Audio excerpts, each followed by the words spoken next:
HAAS have unveiled their 2026 Formula One car, coming in a striking white and red livery, 1 week out from Barcelona Shakedown week. The American squad have stuck to their traditional approach of launching online before revealing their machine when it first hits the racetrack, rather than a bespoke event.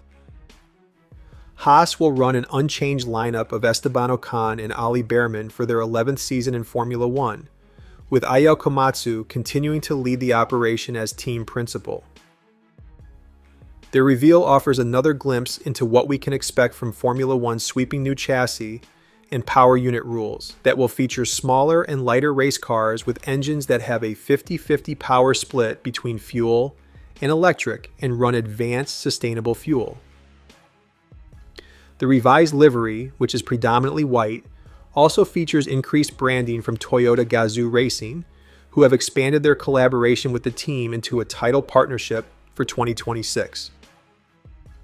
Technical director Andrea DeZordo said that the work on the 2026 car actually started in the second half of 2024, with a full switchover of resources being triggered after last year's summer break.